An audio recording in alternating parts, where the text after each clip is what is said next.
How did indie rock define alternative rock essentials? Imagine a scene where bands are making music on their own terms, outside big record labels, and still changing the sound of rock music forever. That's what indie rock did in the early 1980s. It started in countries like the United Kingdom, the United States, and New Zealand. Indie rock was all about independence, with artists producing music themselves or working with small, independent labels. They didn't want to follow the usual rules of the mainstream music industry. Instead, they focused on creating authentic sounds that felt real and raw. Indie rock introduced a wide variety of styles. Some bands played jangly, melodic guitar music that felt bright and catchy. Others went for loud, noisy sounds with lots of distortion. Bands like REM made guitar-driven music with lyrics that made you think, often about personal or social issues. The Smiths created introspective songs that connected deeply with fans.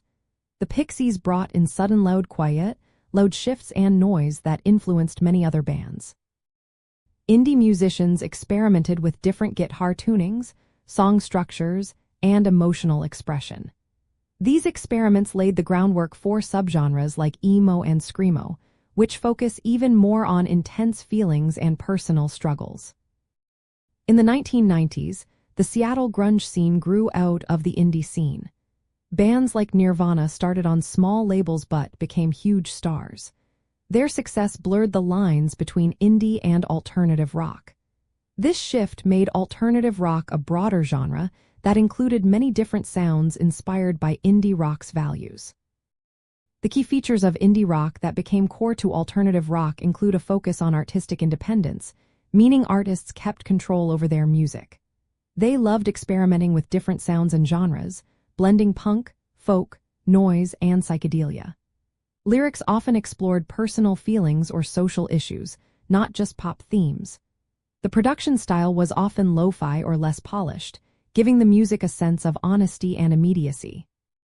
The DIY culture meant artists self-produced their music and promoted it through grassroots efforts, creating a close connection with fans. From this foundation, subgenres like emo and screamo inherited indie rock's emotional depth and experimental spirit. These styles often feature more intense vocals and themes of personal pain and catharsis. Today's alternative bands still carry the indie rock ethos by maintaining creative control, blending genres, and connecting with listeners through genuine, heartfelt music. This lasting influence keeps alternative rock fresh, diverse, and rooted in the principles that indie rock first established.